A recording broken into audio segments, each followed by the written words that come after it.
बिस्मिल्लाहिर्रहमानिर्रहीम। Dear students, अस्सलाम वालेकुम। बेटा चैप्टर नंबर 13 में लेक्चर नंबर 8 जो आज हमारा मेन टॉपिक है वो बेसिकली है EMF and terminal potential difference. तो पीछे हम इस टॉपिक को कुछ पावर्स के लिहाज से पढ़ चुके हैं, लेकिन आज हम इसको डिटेल से लेना चाहते हैं कि ईएमएफ और पोटेंशियल डिफरेंस या टर्मिनल पोटेंशियल डिफरेंस में क्या फ़र्क होता है और ये दोनों कैसे मेजर या कैलकुलेट किए जा सकते हैं। अब सबसे पहले आज के टॉपिक को हम आगाज़ करते हैं ईएमएफ से, जो कि बुनियादी तौर पे बुनियाद नाम है इलेक्ट्रोमोटिव फोर्स। ईएमएफ मतलब क्या हुआ? Electromotive force. ये क्या है? तो थोड़ा सा हम इस बात को समझते हैं कि डेफिनेशन ये है कि amount of work done per unit charge, यानी चार्ज के ऊपर काम की वो मिकदार जो कि in moving it from negative to positive electrode inside the source, यानी सोर्स के अंदर एक चार्ज के ऊपर जो वर्क होता है, जब हम उस चार्ज को मूव करवाते हैं फ्रॉम नेगेटिव टर्मिनल या negative electrode to positive electrode inside the source, it is called क्या होगा? ईएमएफ। अब सवाल ये है कि amount of work done per unit charge तो बेसिकली पोटेंशियल का फार्मूला है, तो भाई ये भी पोटेंशियल ही है, लेकिन फ़र्क थोड़ा सा ये है कि उसमें हम आउटसाइड द सोर्स वर्क करते हैं, इधर हम इनसाइड द सोर्स वर्क करते हैं। थोड़ा सा एक डायग्राम से समझने की कोशिश करते हैं।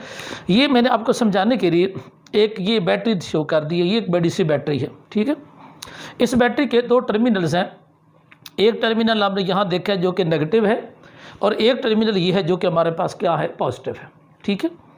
इस बैटरी के अंदर इलेक्ट्रोलाइट्स हैं, यानी इसको हम लोग मुख्तलिफ केमिकल्स कहते हैं, जैसे आमतौर पर H2SO4 या सोल्यूशंस वगैरह इसमें डाले जाते हैं एसिड के साथ, तो बेसिकली वो हमारा इलेक्ट्रोलाइट है, ठीक है। अब इसके बाद ये एक बैरूनी सर्किट है जिसको हम एक्सटर्नल सर्किट कहते हैं या एक्सटर्नल रेजिस्टेंस कहते हैं, जो नेगेटिव से किधर की तरफ जा रहा है? पॉजिटिव से जुड़ा हुआ है। अब पहली तो बात हमें ये समझनी है कि चूँकि ये सॉलिड वायर है तो इसमें जो फ्लो होगा वो प्रैक्टिकली इलेक्ट्रॉन्स का होगा। तो क्या ये इलेक्ट्रॉन पॉजिटिव टर्मिनल से निकल के नेगेटिव की तरफ बैरूनी सर्किट में फ्लो कर सकते हैं? तो जवाब मिलेगा नो, चूँकि इलेक्ट्रॉन का इधर मूव करना पॉसिबल नहीं है।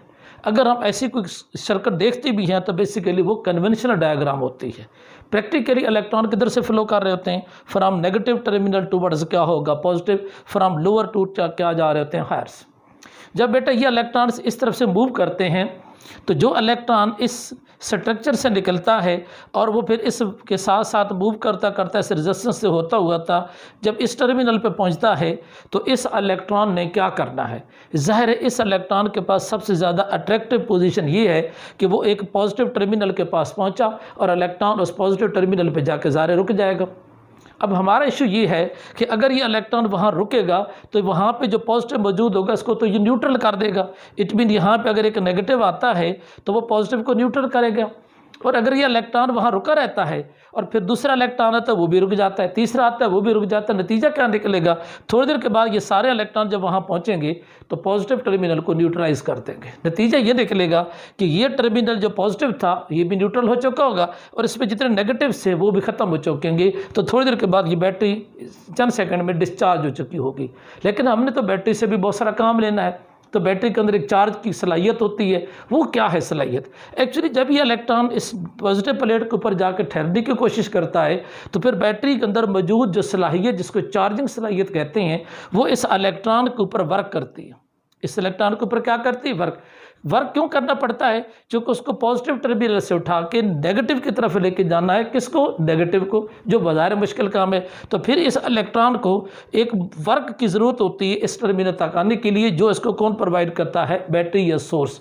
तो सोर्स जब इस चार्ज को इससे मतलब मूव करवाने के लिए यहाँ तक वर्क करता है, काम की वो मिकदार इस यूनिट चार्ज पे इनसाइड द सोर्स की जाती है ताकि इस पोटेंशियल डिफरेंस को मेंटेन रखा जा सके।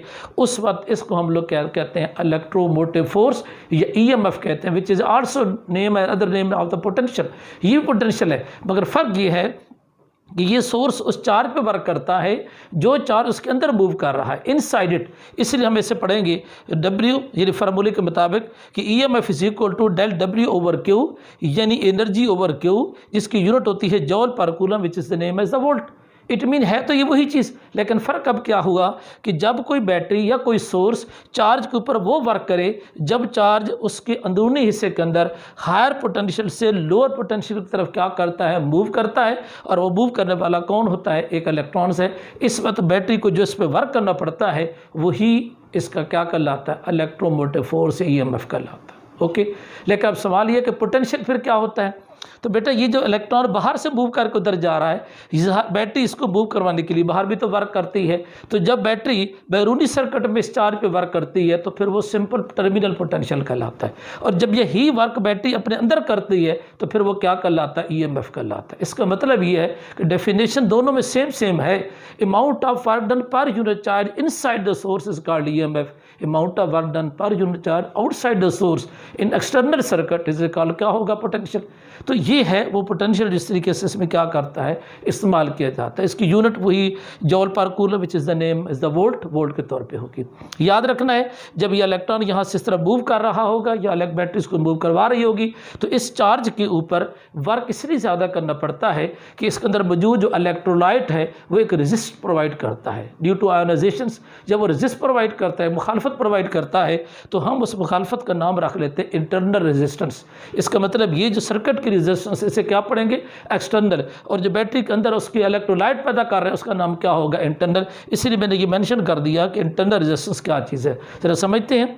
The resistance offered by the electrolyte, ठीक, presents between the two electrode, दो इलेक्ट्रोड के दरमियान जो इलेक्ट्रोलाइट होंगे उनकी जो रेजिस्टेंस होगी, जो वो अपोज करेंगे इन चार्ज के फ्लो को, उसको हम लोग क्या कहते हैं, इंटरनल रेजिस्टेंस का नाम देंगे।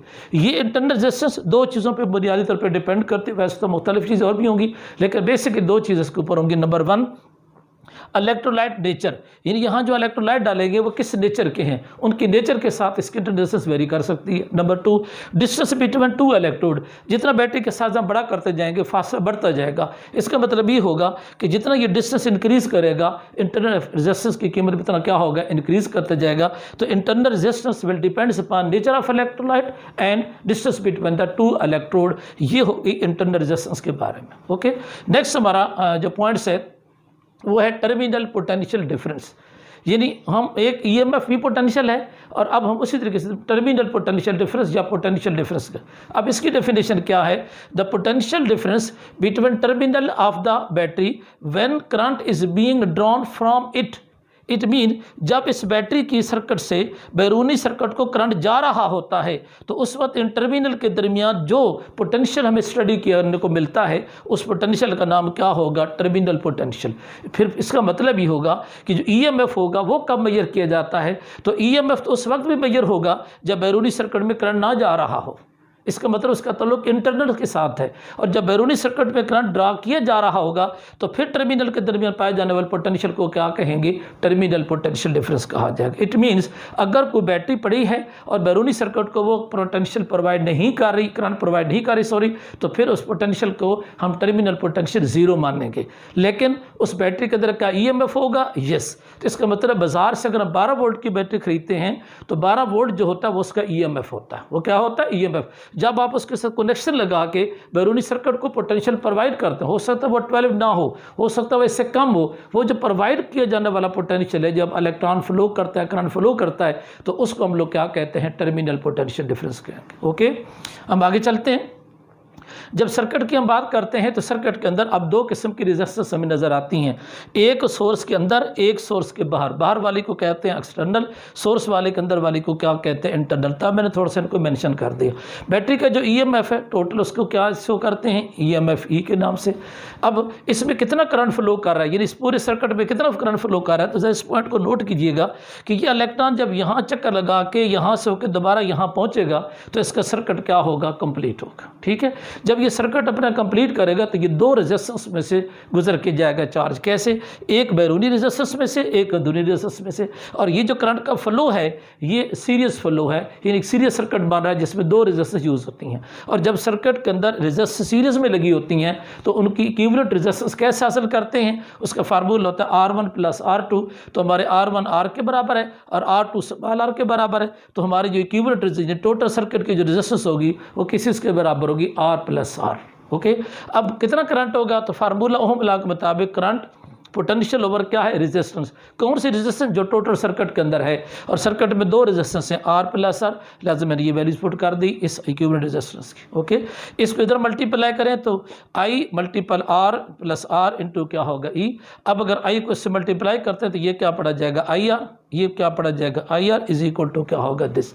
अब ओहम लॉ के मुताबिक बेटा ये भी तो पोटेंशियल है, ये कौन सा पोटेंशियल है जिसका ताल्लुक बैरूनी सर्किट के साथ है। और आप डेफिनेशन में क्या कह चुके हैं कि बैरूनी सर्किट के साथ जिस पोटेंशियल का ताल्लुक होता है उसको क्या कहते हैं, टर्मिनल पोटेंशियल कहेंगे। इसका मतलब ये जो आई आर है ये हमारा क्या है, टर्मिनल पोटेंशियल है। और तो ये जो आई आर है ये वो कौन सा पोटेंशियल है जो इनसाइडेड यूज़ किया जा रहा है। और ये बैटरी का टोटल क्या मौजूद है, EMF। इसका मतलब बैटरी का जो EMF है, ये पोटेंशियल, ये टोटल वैल्यूज है, वो दो जगह यूज़ हो रही है, कुछ इंटरनल में और कुछ किस में, एक्सटर्नल में। मसलन ये अगर 12 वोल्ट की है, अगर अंदर 1 वोल्ट यूज़ होता है तो बाहर कितना जाएगा, 11 वोल्ट जा रहा होगा। तो 11 और 1 को, या 11 और 1 को मिलाएंगे तो टोटल कितना हासिल होगा, 12।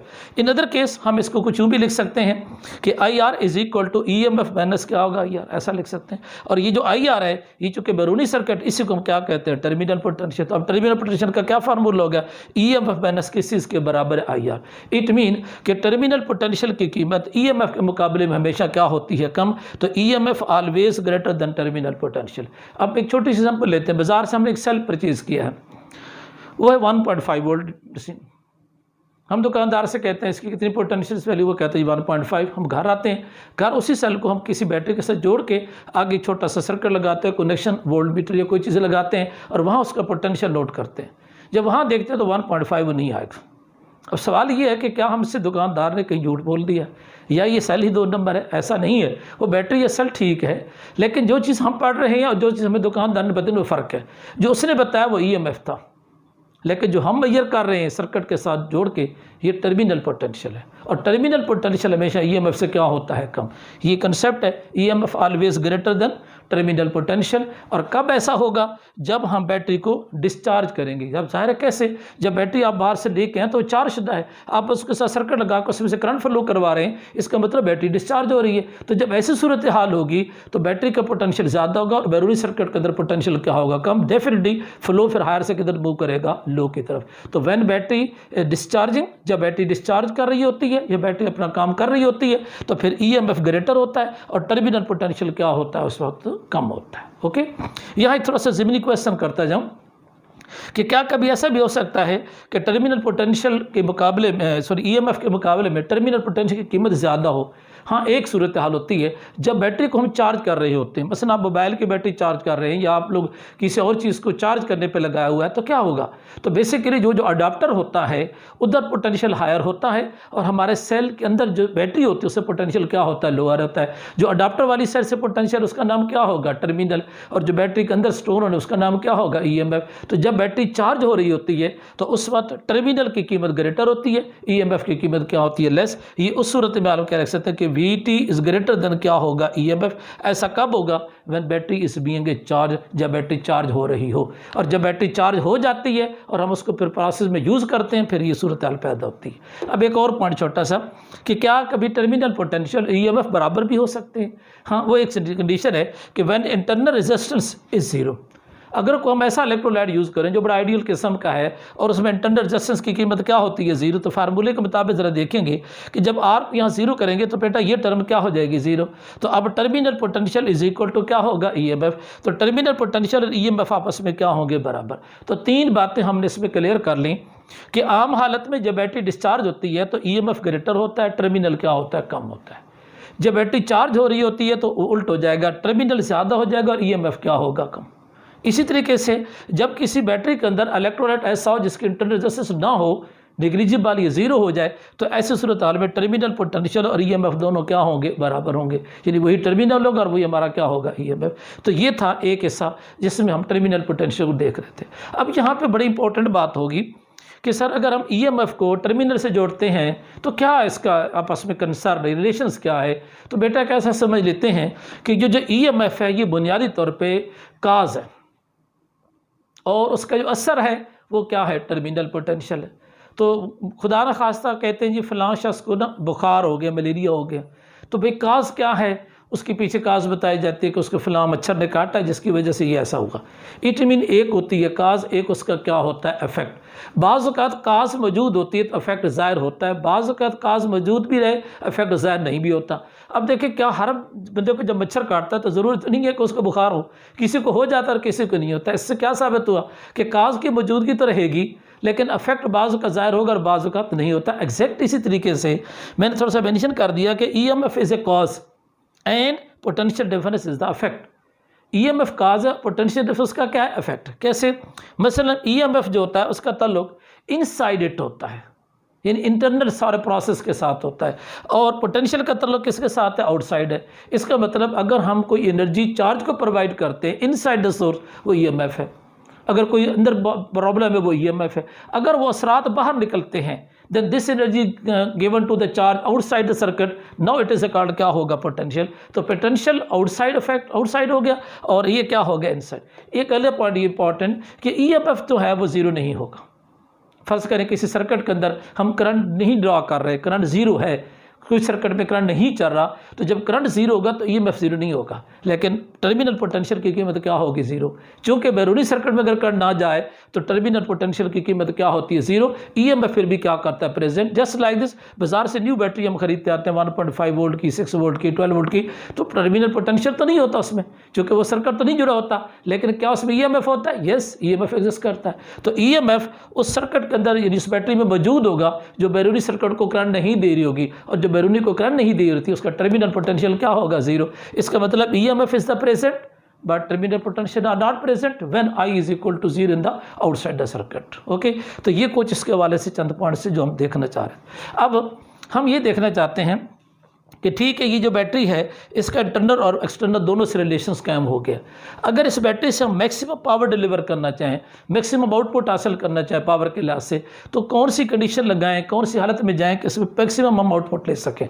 तो उसके लिए बेटा इसको ज़रा ये देखते हैं कि मैक्सिमम पावर आउटपुट, हमने पावर का फार्मूला पढ़ा P is equal to VI, जिसको V is equal to IR के फार्मूले में कन्वर्ट किया था। तो लास्ट लेक्चर में हमने पढ़ा था P is equal to I square क्या होगा R। ये वो फार्मूला है जो कि कल के लेक्चर में मैंने बड़ी डिटेल के साथ आपको बताया कि P is equal to I square R उस जगह यूज़ हो करेंगे जहाँ सर्किट कौन सी फॉर्म के अंदर होगा? सीरीज में। तो क्या इस वक्त हमारी जो इंटरनल रेजिस्टेंस है और एक्सटर्नल है क्या वो सीरीज में है? तो यस, अगर ये सीरीज के अंदर है तो डेफिनेटली हम फिर ये फार्मूला इस्तेमाल करेंगे। अब इस फार्मूले में हमारे पास I करंट है जो कि ज़ाहिर है सारे का सारा डिपेंडिंग फैक्टर जो वेरी कर रहा है, लिहाजा उस I के वैल्यूज़ कहाँ से लेंगे? इस फार्मूले के मुताबिक I is equal to EMF और R इक्विवेलेंट की कीमत पर करें I is equal to EMF और R प्लस R। तो ये बेटा वो I की वैल्यूज़ है। इस I की वैल्यूज़ इक्वेशन नंबर 1 में पुट करें तो रिजल्ट हो जाएगा P E over R plus whole square into R। Square को ओपन करें E square over R plus R square. ये हमारे पास पावर की रिलेशन आती है। अब पावर के रिलेशन को हम मैथमेटिकली अगर मैक्सिमम देखना चाहते हैं तो एक मैथमेटिक्स का सिंपल कंसेप्ट है कि अगर दो चीज़ें ऊपर नीचे डिवाइड हो रही है नॉमिनेटर और डिनोमिनेटर की फॉर्म के अंदर, तो डिनोमिनेटर की कीमत को बढ़ाते जाएंगे तो रिजल्ट डिक्रीज़ करता जाएगा, और डिनोमिनेटर को डिक्रीज़ करते जाएंगे रिजल्ट क्या करता जाएगा? इंक्रीज़। इसका मतलब अगर हम कोशिश करें कि इस निचले रिजल्ट को डिक्रीज़ करें किसी तरीके से तो हमारी पावर की कीमत में क्या होगा? इजाफा होगा। ओके, अब इस कीमत को डिक्रीज़ करें तो तब कि जब इसमें कोई डिक्रीज़ करने वाला फैक्टर मौजूद, इसमें तो प्लस है, और प्लस इंक्रीजिंग के लिए होता है, डिक्रीजिंग के लिए तो नहीं है। तो फिर क्या करना है? फिर यकीनन हम इस प्लस को मैथमेटिकली नेगेटिव में कन्वर्ट करते हैं। ये एक मैथमेटिक्स है, मैट्रिक में ये फार्मूला आपने यकीनन पढ़ा होगा कि A plus B square is equal to A minus B square plus 4AB, यानी हम प्लस के फार्मूले को किस में कन्वर्ट करते हैं? नेगेटिव। इसी तरीके से R प्लस R स्क्वायर को बेटा हम लिख सकते हैं R minus R square plus 4R, ऐसा हो सकता है। तो हम इसकी जगह पे इस फार्मूले के मुताबिक ये कीमत यहाँ पे स्क्वायर को कन्वर्ट करके दर्ज करेंगे तो R प्लस R स्क्वायर की जगह पर कौन सी कीमत हो जाएगी? R minus R square plus 4R। क्या ऐसा लिख सकते हैं? यस। ऐसा लिखने से हमें ये फ़ायदा हुआ कि यहाँ एक माइनस की टर्म आ गई जो किसी हद तक हमारे डिनोमिनेटर को रिड्यूस करने में हमें हेल्पफुल होगी। अब वो कैसे रिड्यूस कर सकते हैं? कंडीशन ये कि दोनों आर को अगर बराबर कर दें तो सारे ये दोनों कैंसिल हो जाएंगे।